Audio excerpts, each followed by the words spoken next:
Another midfield target thrown into the hat for Manchester United this January. What do you reckon to the possibility of Manchester United signing Joao Gomes from Wolves? Premier League experience?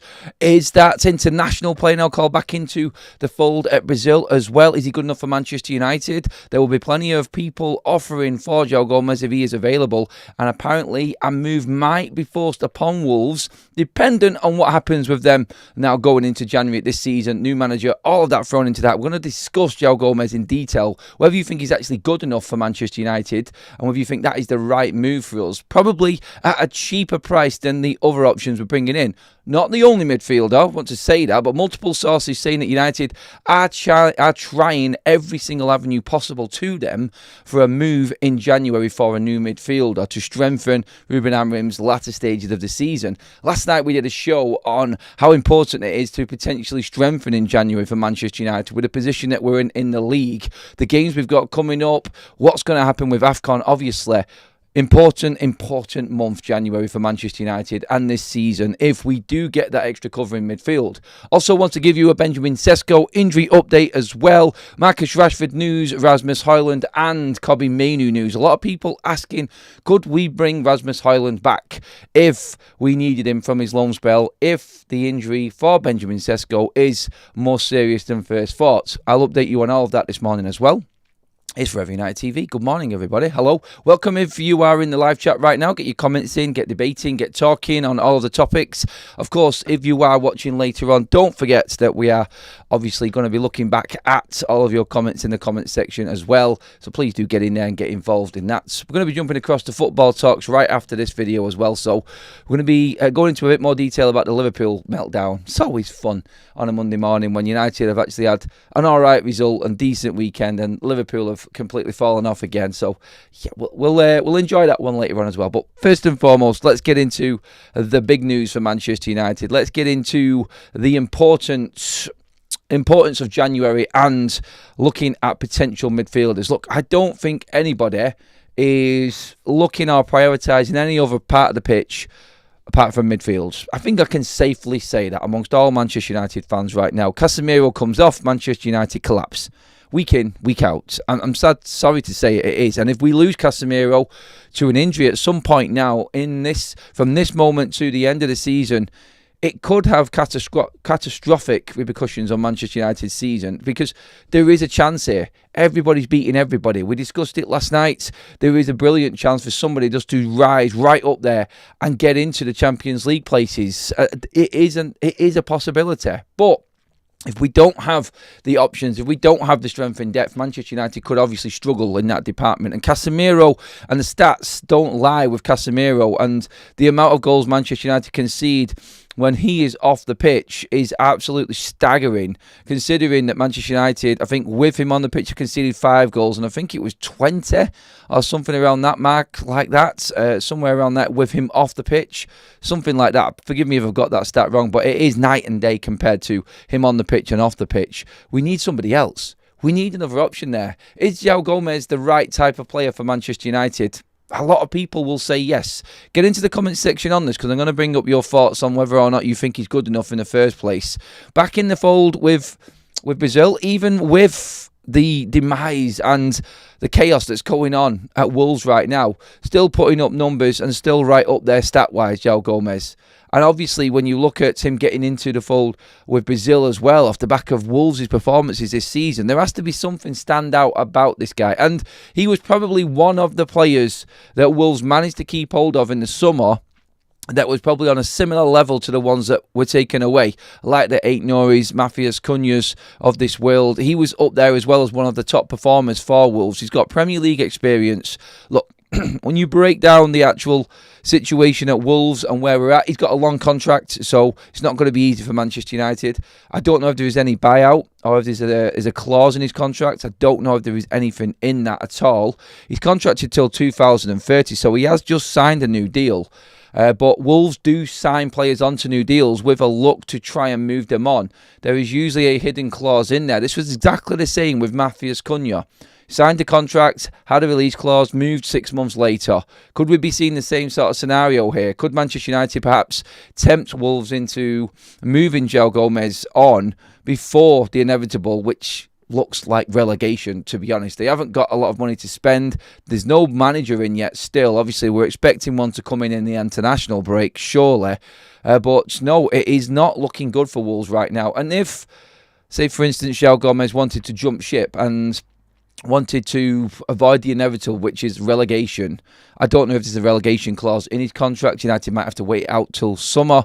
So, again, do you force the issue? Do you put money on the table to try and better the season that you're in right now, where you've got a great chance?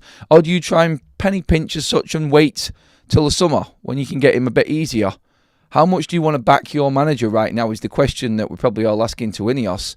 Yes, you might get him at a better deal in the summer, but is it worth that? Is it worth that extra 10 or 15 million, whatever it may be, saving in the summer, if it means that Manchester United guarantee European football if you bring him in January?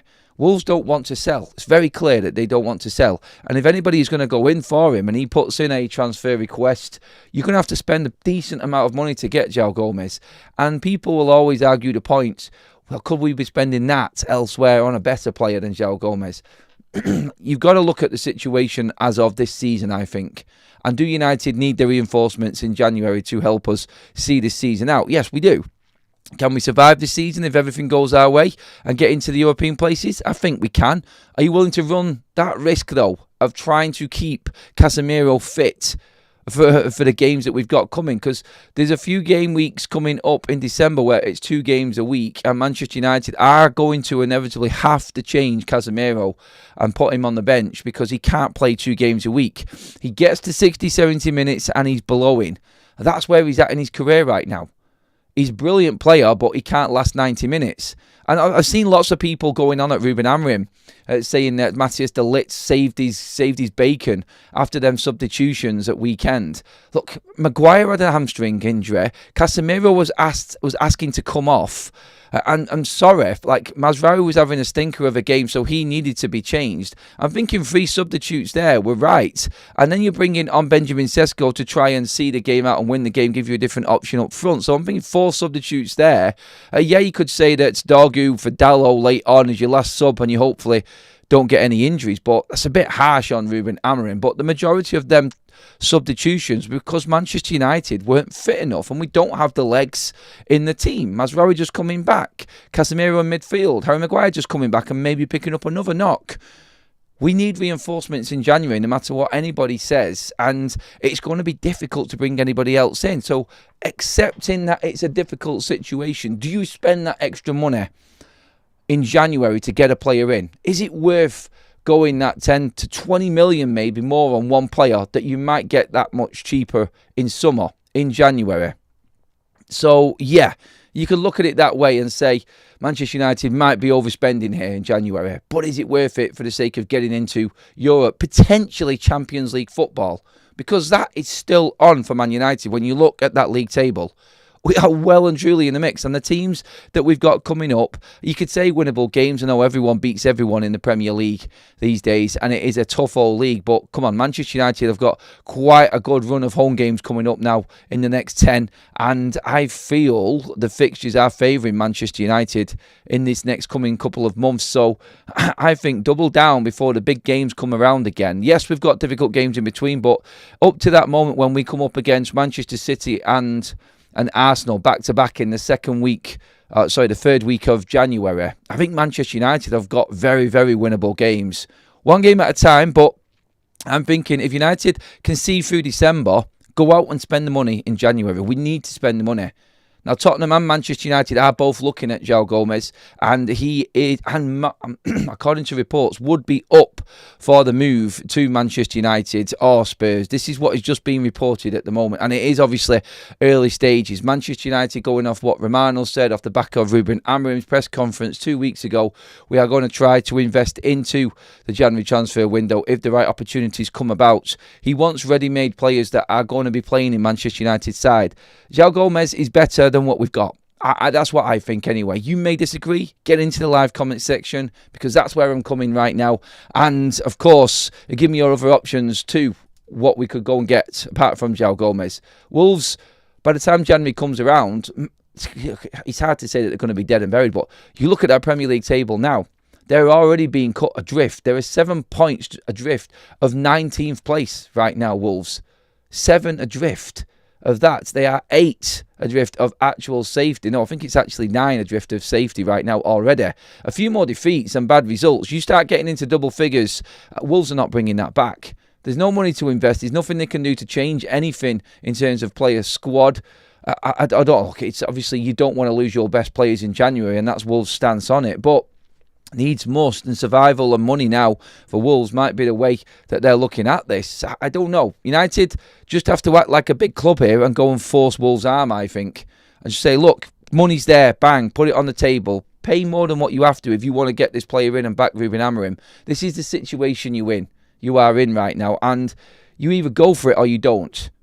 Save the money for the summer, that's fine. But then we are leaving ourselves very, very short for the rest of this season, in my opinion. Let's get into the comments on this as well, because I don't know if everybody actually agrees that Joao Gomes is the right fit for United. Of course, there are many options that we would like to take ahead of Joao Gomes, but I think if you're buying him and another 2 possibly going into the summer transfer window, that's not bad. That's the kind of depth that you need, because I don't think Manuel Ugarte is going to survive the summer. It's just my opinion.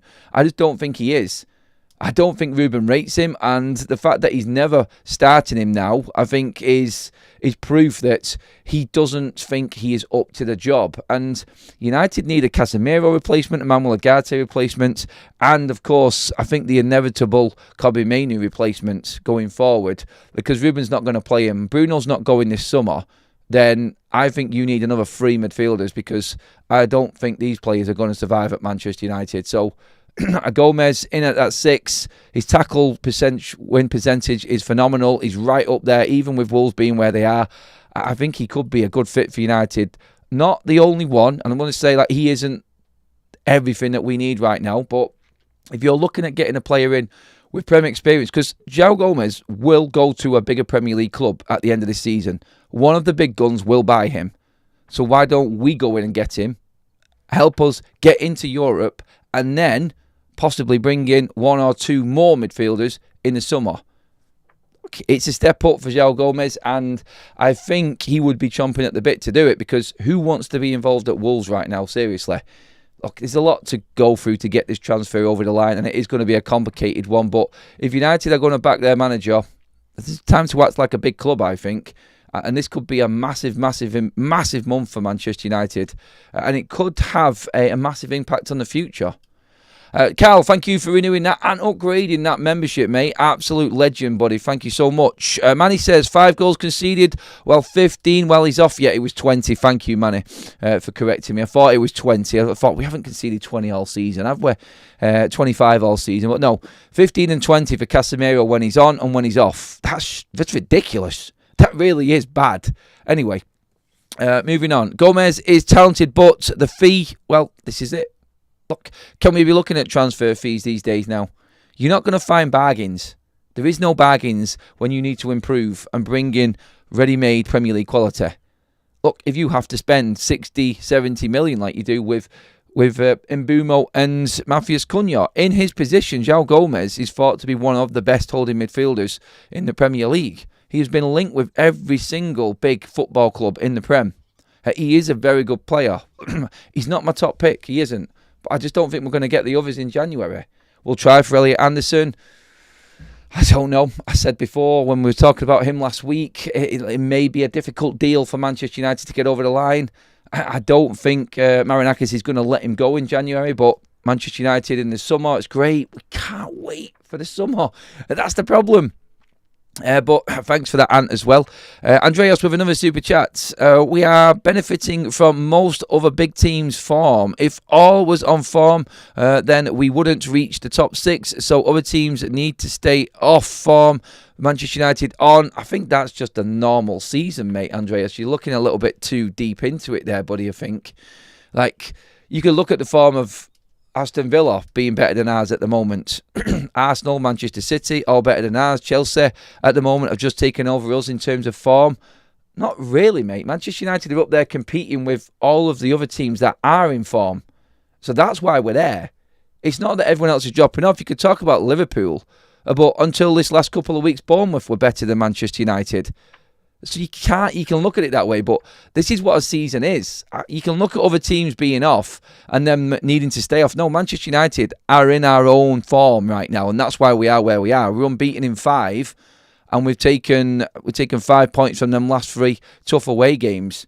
So I look at it and say, it's United who have put themselves in this position right now. Other teams taking points off each other is the competitive nature of the Premier League, I would say. So, yeah, you've just got to beat the teams that are in and around you, or not get beat by the teams that are in and around you in the league.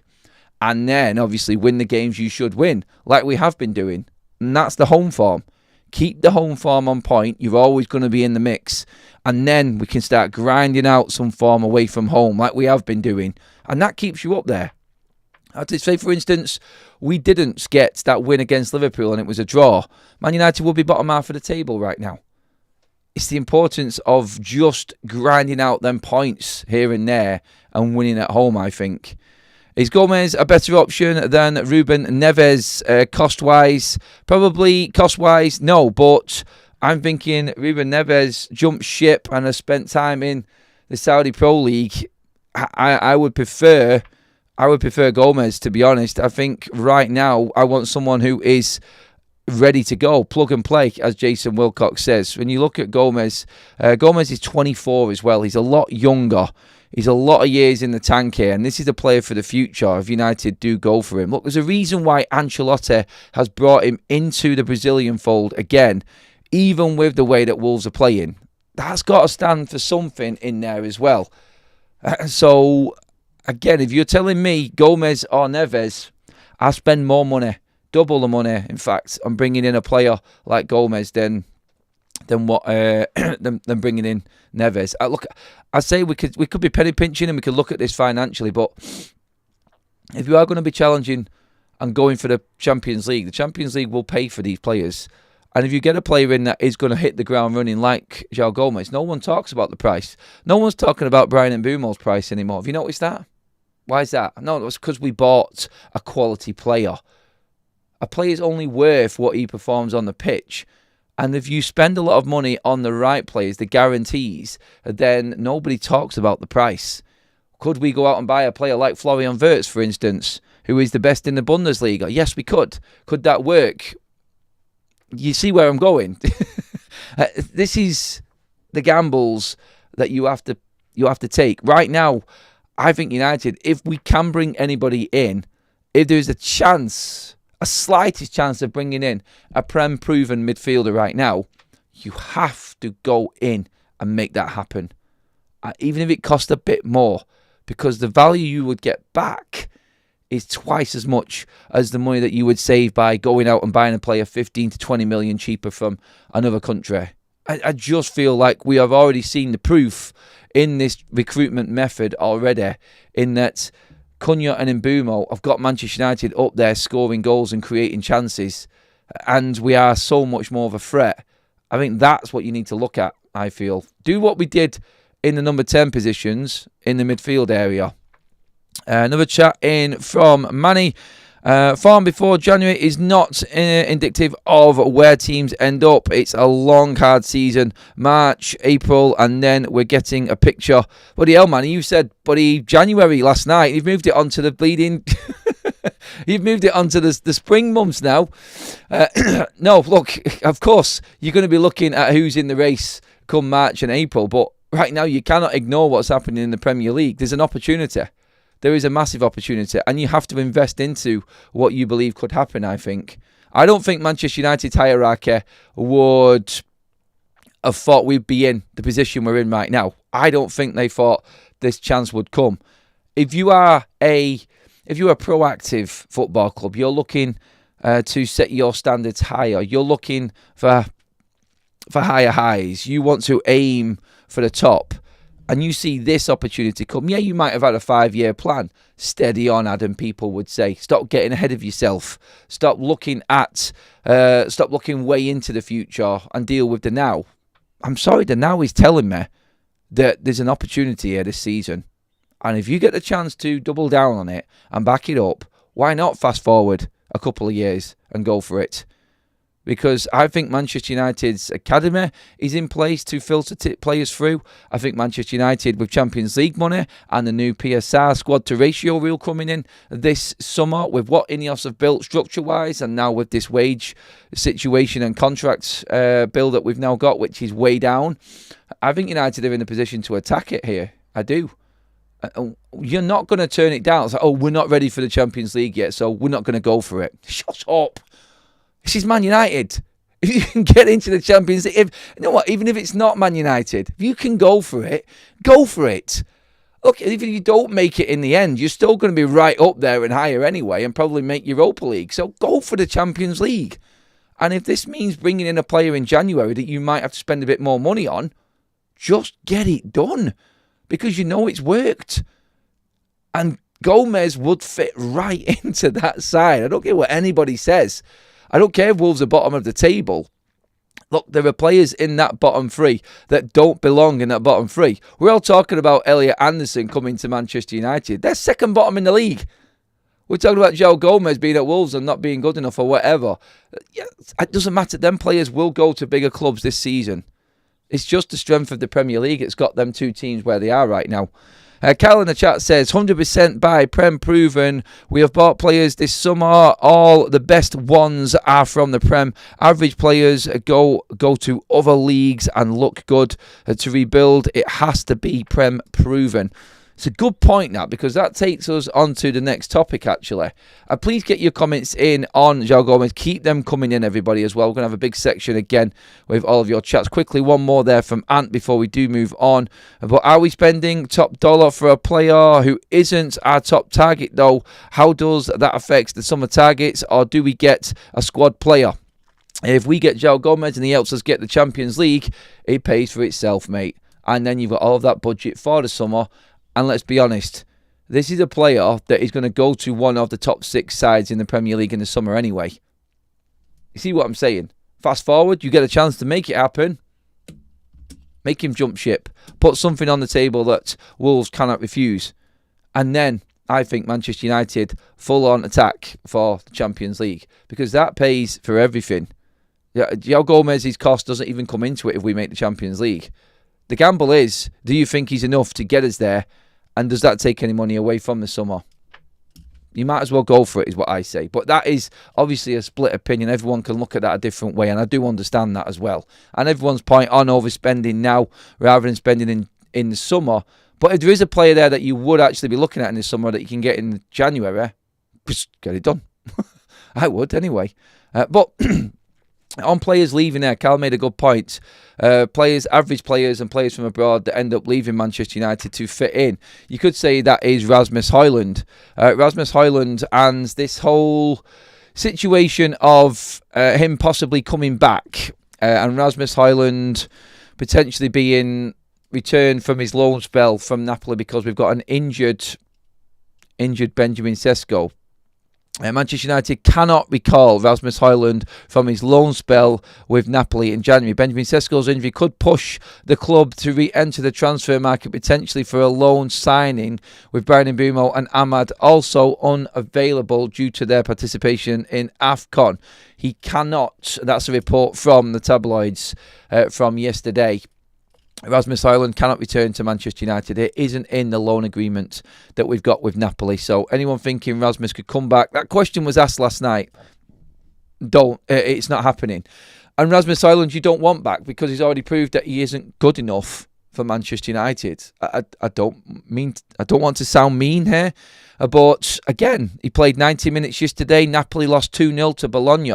The Italian media, like I reported yesterday and throughout last week, are starting to go in a little bit on Rasmus Højlund. His purple patch is over.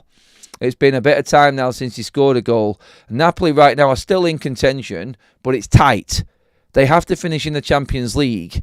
And Rasmus Højlund needs to have played a certain amount of minutes. Now, minutes played wise, we're looking good for that deal to go through still. But Napoli are in 4th right now, a point clear of Bologna in Serie A.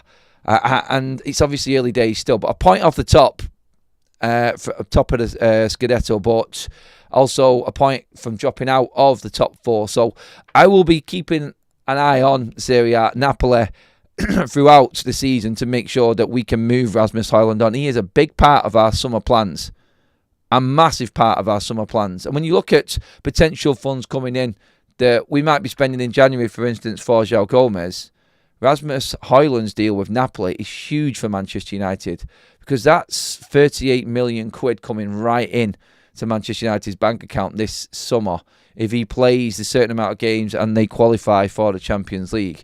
That's massive for Manchester United's kitty come the summer. And, of course, we are going to need to be spending and investing in the summer just as much as January, if not more, when the players become available, or more regularly available, aren't they, in the summer, is what I mean. But that is interesting, because also on the Napoli side of things, more stories and rumours coming out around Kobbie Mainoo, Scott McTominay pushing to try and get Kobbie Mainoo in. Look, I don't care if that story is even real or not. To be honest, people are always going to write that type of stuff because McTominay is a former teammate, and obviously he's made the move and been successful. Kevin De Bruyne's injury is really hampering Napoli's charge. Their form is dropping off a little bit now with no Kevin De Bruyne in the side. So, again, is Kobbie Mainoo the perfect fit for Napoli right now to come in on loan? Yeah. He probably is the ideal player for Napoli right now, because he could just slot in there. I'm not saying he's going to be as good as Kevin De Bruyne, but it's a free hit for Napoli. Kobbie Mainoo on loan and cheap wages to pay is little expense to them for the rest of the season. And I think they will be going hard on Kobbie in the January transfer window. Once again, Kobbie Mainoo not featuring at weekend. Obviously, he had a knock and wasn't in the squad, but still, again, it's 11 games in, 0 starts in the Premier League for Kobbie Mainoo. We had this discussion the other day with Kobbie and what might happen to him in the future. I just don't see him surviving under Ruben Amorim. And I think most Man United fans are of the same opinion now with that one. But Napoli could play a big part in Manchester United's transfer window, January and the summer, because Kobbie Mainoo, Rasmus Højlund, they're big. They're big deals for Manchester United, because Kobbie Mainoo will only leave if Manchester United bring in another midfielder. That is a definite. We cannot allow Kobbie Mainoo to leave if we don't bring anybody else in. Look, it's one of them. We don't want him to go, like we said the other day. But if he does go out, then it probably is a good sign for Man United fans, because we are going to be bringing somebody else in, and there isn't going to be any quick fixes. So if he does leave, expect Manchester United to actually spend money.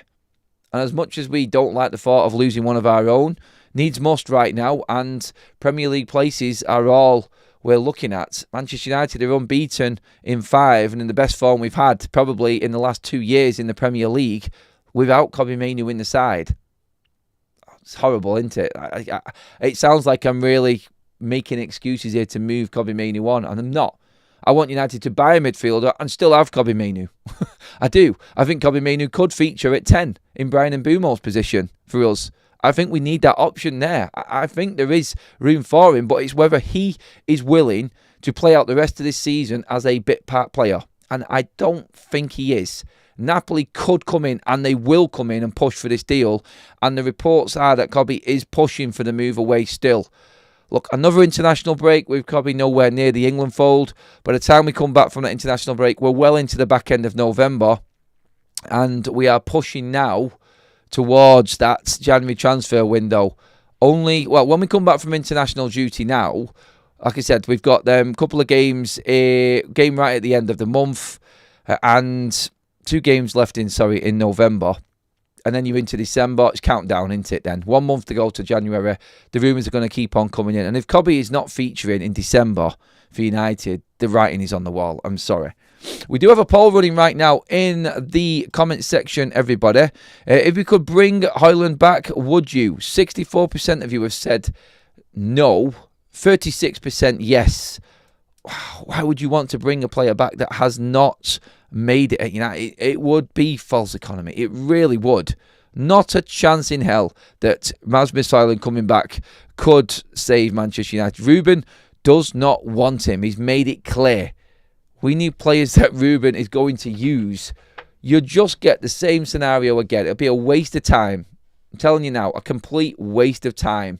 He is starting to struggle in Italy, and he is always going to struggle twice as much in the Premier League. he just doesn't fit what Manchester United have got right now. And on Benjamin Sesko, in that case, because obviously the talk is of Rasmus coming back potentially from his loan spell, because Benjamin Sesko could be out for a prolonged period of time. Now, yesterday we talked about Benjamin Sesko and the thought of it not being as severe. We talked about Sam C's report on this. Word from Manchester United is they're optimistic and not thought to be worried too much. Now, there was another video released yesterday of Benjamin Sesko walking out of the Spurs stadium. Yes, it was with a... I don't know why he wasn't just on crutches. He looked like he was really struggling, like a big limp is how I would describe the video, and watching Benjamin Sesko leave the Spurs stadium. So he's sort of like just dragging his right leg along as he walked. It was weird. It's like, why would the club allow someone to just walk out? They either think that it's not that bad. Benjamin Sesko feels confident that he can walk out of the stadium and this isn't a bad injury, or they're stupid.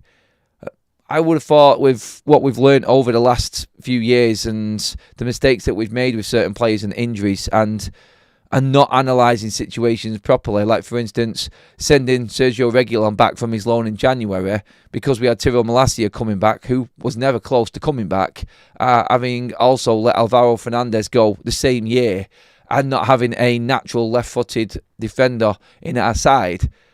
Them sort of decisions scare me from the past. I know everything's changed and the team has changed at Manchester United behind the scenes right now, but I've got to be thinking, watching that video, thinking that if you're allowing Benjamin Sesko to walk out, hobble out of the stadium without crutches or any support, and no boot either, by the looks of it. Now, I couldn't see his feet, whether or not he had any protective boots on or strapping or anything like that. It is his knee, so you wouldn't expect a boot to be on.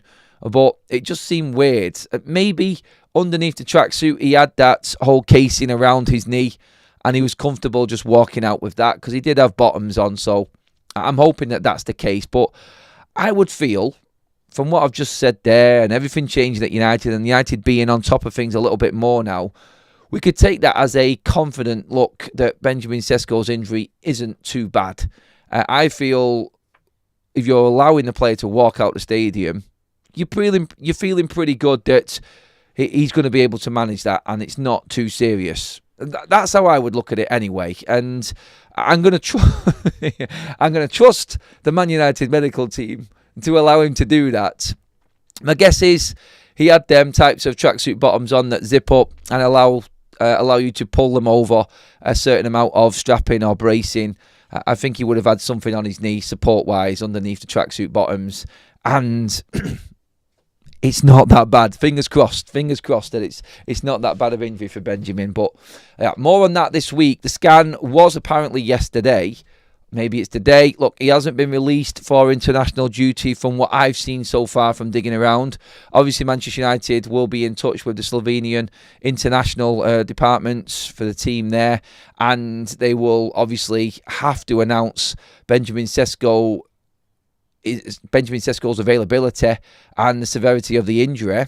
If United are scanning him, then they will want to know. Then they will release a statement because they have to. And then we will know quite soon, because this one cannot be prolonged. It can't be dragged out, because Slovenian International Federation will need to know as well. And I think they'll be the ones that tell us, maybe forcing Manchester United to come out early and give us the news anyway on that one. So expect that. I would expect something on Benjamin Sesko today. And we'll update you later on if anything does drop news-wise on his injury. So we'll keep an eye on that one. Let's get into the comment sections. Stu says he thinks Kobbie Mainoo will stay. We will see. But he is pushing for a move away. Like I said, Stu, I don't think Man United want to let him go. I think Kobbie wants to go. That's the difference. Do you keep a player that doesn't want to be there? Big conversations to have for Manchester United. Any player that has a good World Cup, their value will rocket. It's a good point from Deborah. Do we want to actually bring Joao Gomes in now before his price goes through the roof? Having been picked for the international squad now this season by Ancelotti, Do we take that as he's nailed on for the World Cup squad? We'll see anyway when that comes to it, but maybe that's another way of looking at it. It does seem like we are relying on players like Højlund and Rashford being sold. Hope everything works out with those two players. I'm going to update you on Marcus Rashford's situation in a moment also. Semenyo, Wharton and Anderson, and we'd be invincible, says Paul. Ooh, yeah, that would be deadly. It would. Let's get a few more comments in here as well. We have a super chat in from Andreas. Thank you, Andreas, again, buddy. Trying to point out is that we are struggling to keep clean sheets and that Newcastle, Liverpool will push us down a few places if on form. Manchester United, lucky so far. I disagree, Andreas. I completely disagree, mate. We're not lucky. When we're the ones in better form, you can't argue with that. And United are. Newcastle haven't won an away game this season. Look, yeah, if our form isn't great, we're lucky if their form isn't great. But our form is good, their form isn't so good.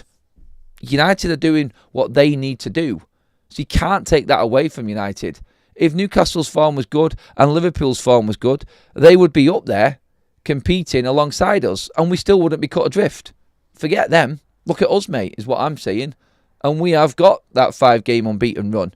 We have taken them points that we needed to put us in this position. Pretty much a point out of, we level actually in terms of the top 4 teams. Let me just quickly check that again. So Sunderland on 19 points in 4th and Chelsea on 20 points in 3rd. Manchester United on 18 points. Yeah. It's us winning them games and getting them draws and battling out them results that have got us them points. And we can't ignore that, I don't think. I get what you're saying with the form of the other teams. It's a bonus, I would say. Not lucky, but just a bonus on top. Ivan Toney makes our attack lethal, in my opinion. Go get him. I would prefer going for Jean-Philippe Mateta and throwing money on the table that Crystal Palace couldn't refuse. But if we're going off the Mark Guehi stance right now with Crystal Palace, then Mateta's going nowhere in January. They are fully willing to allow both of them players to leave for free rather than sell them in January. I know, it's madness, isn't it, when you look at it financially. And Palace are not in great form right now. A draw yesterday against Brighton. It isn't going fantastically well. Like, everyone was praising Oliver Glasner early doors. But I think they're finding it tough now balancing European football and Premier League. And it's starting to bite. I think December is definitely going to be a tough old month for Crystal Palace. Joe says, hi Adam, are you not worried about Sesko? It doesn't seem as good as Voltemeda. Would you take a punt on Guirassy or Welbeck for experience and move Cunha to the midfield as he has an engine? He doesn't have an engine actually, mate. His running stats are pretty poor. And no, I wouldn't put Cunha in midfield at all. I would keep him away. I'd rather have Mount in there than Cunha. And no, I wouldn't go back in for Welbeck and I wouldn't go in for Guirassy right now because he's not been at Dortmund that long and he would cost us a fortune. And again, like I said, he's an older player as well, Guirassy. And Ruben, I don't think he's going to go for anyone. And Ineos won't invest that amount of money into an older player. I get what you're saying about the player. I mean, he absolutely stunk the place out against Manchester City for Dortmund the other night. We covered that game on Football Talks. I wasn't impressed with him at all. So, again, at the Premier League level, would he be another flop? I think United would have already moved on him if they thought he was good enough. And again, I don't mean to put the league down, but there's a reason why Guirassy is actually in the actual Bundesliga right now, I'm guessing. Look, I like the look of him and I liked his numbers. He was fantastic. And he has been great in the Bundesliga. But, again, it's a step up that I don't think is automatically going to work out. I'm not concerned about Benjamin Sesko. Concerned about his form in the last 2 days, yes, but I've seen a lot of Benjamin Sesko to really give me optimism going forward. I do believe he needs another strike partner next to him. Not next to him, just to compete with him. For Manchester United's sake, I think the pressure needs to be taken off him by somebody else coming in. And I think many people have said, like, the perfect player for Manchester United to have in their side right now. Say, for instance, Manchester United could go out and get a Joao Gomes and have Jean-Philippe Mateta top 4. Without a doubt. I'm going to say that comfortably right now. If you had Mateta and Gomes in your side, you're not going to get both. I'm pretty certain Crystal Palace would never allow it. But just as an example, that's where United, that's how close United are to top 4. Mateta or Gomes, look, it could be any of the other midfielders as well, if you want to put them in there. That would get Man United top 4 this season. Guaranteed, I think. That's how important that is. Because them two and their Premier League records and proven quality in this division is exactly what Manchester United need. Plug and play. Let's go. And let's go make that Champions League spot. And that Champions League spot would then pay for them transfers. And then you can go and reinvest and strengthen even more in the summer transfer window. This is what big clubs do. Big clubs see an opportunity in January to double down on getting into the promised land, which is the Champions League. Are United going to do it? If United stay in and about single-figure points, I would say for instance, United are within 5 points of the Champions League places. Come the end of December, then United have to go out and risk it and spend money. And sometimes you're going to have to spend a bit more money to get them proven players in, I think. That's where I'm at anyway. I think Manchester United could do it. And look, you get into the chat and let me know, everybody. Let's continue this. Andreas has dropped another super chat in. Thank you, Andreas. Love that, mate. If all teams are on 4, Manchester United will not be in the top 6. This is my point. Hope others have a bad year. Manchester United, great. We need to step up. We are stepping up, mate, though, Andreas. We're getting the points. We are getting the points. And I've said, it doesn't matter about being in the top 6 right now. It's about the points and how far we are away. We can laugh at Liverpool, but they're still right in and amongst it. You know what I mean? Like, these teams are not completely cut adrift. The positions in the table are false positions at the moment. Look at the points, is what we're saying. And to be in with, look, 4 points of Man City in second. That, again, I think you need to look at. That's second in the league. You're still there. So you can't ignore it. Welbeck 2026. Adam, cheap, low wages, gets goals, but very, very old. And Brighton would probably fleece us for him, and Ineos won't pay it. I guarantee it. You could play Bruno as a false 9, Cunha and Mbumo as the 10s, and stick Mainu in midfield alongside Casemiro. Give Mainu a run of games, or just stick Xerxes up front, either or. Yeah, I feel like it will be Xerxes. I think Ruben wants the engine of Bruno Fernandes in midfield, and that's why he's there. Look, I can try and put up a case for Bruno being in that midfield forever and a day. I don't think everybody would agree with it. I'm just guessing as to why Ruben Amorim might be doing it, and I think it's because of his legs. I don't think Kobbie Mainoo has got the legs to run that midfield. And next to Casemiro, Kobbie Mainoo, I think you get overrun. I'm sorry to say it, I think you do. Kobbie Mainoo, I feel, his best chance is if Xerxes in at number 9, and Mbumo's on AFCON, he might get games in place of Mbumo as a 10. I don't think he's good enough to play that midfield role. Not next to someone who hasn't got legs like Casemiro. His legs haven't gone Casemiro's, but he can't last. Kobbie Mainoo isn't quick enough. Casemiro isn't quick enough. Both quality on the ball. That's fine.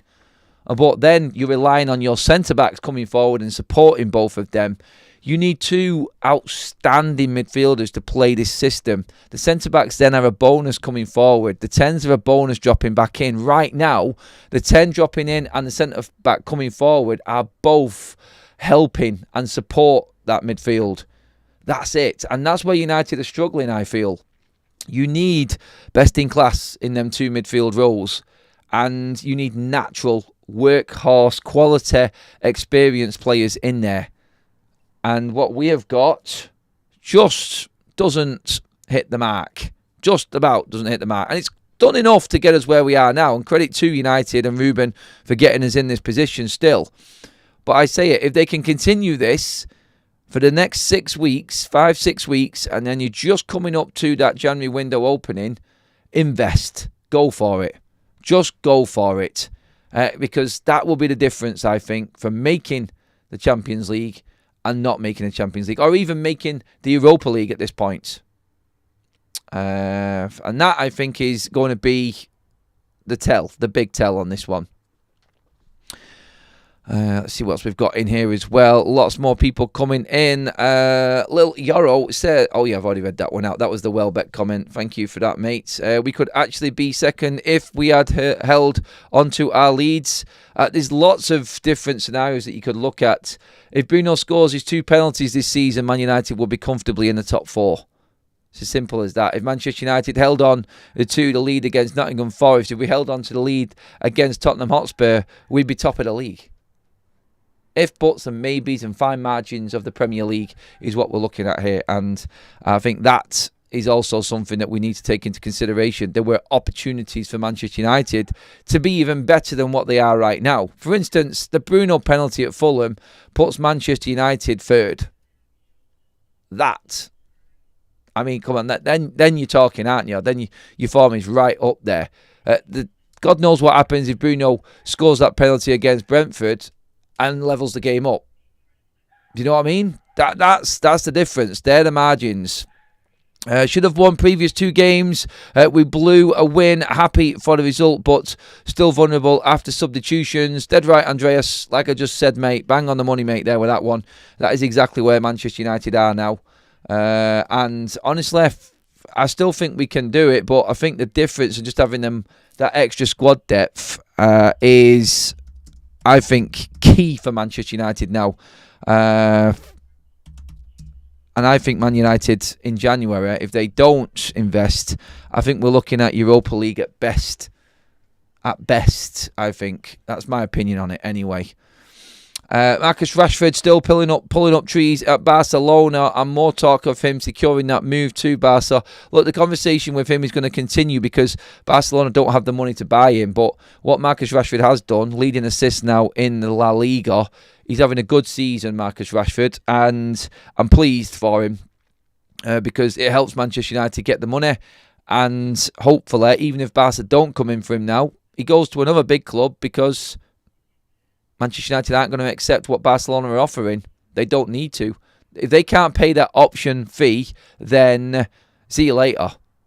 I'm sorry. 26 million is cheap enough, and Manchester United need to be holding out for that. If Barca don't want to do it, sell him to somebody else, because someone else will buy him for more money, and United are even more quids in. But yep, he is doing well, and I think Barcelona would be stupid at this point with Lewandowski dropping off after this season to let Marcus Rashford go at that price.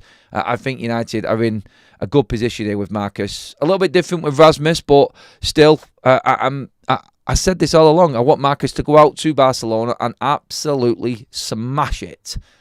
But we will see, won't we? Look, that is our show this morning, everybody. Thank you so much for being involved. The chat was absolutely bang on point this morning. Great debate there today. Thank you so much for all of the super chats and all of the likes. Please pop a like on the video before you leave, everybody, if you enjoyed the content and the show.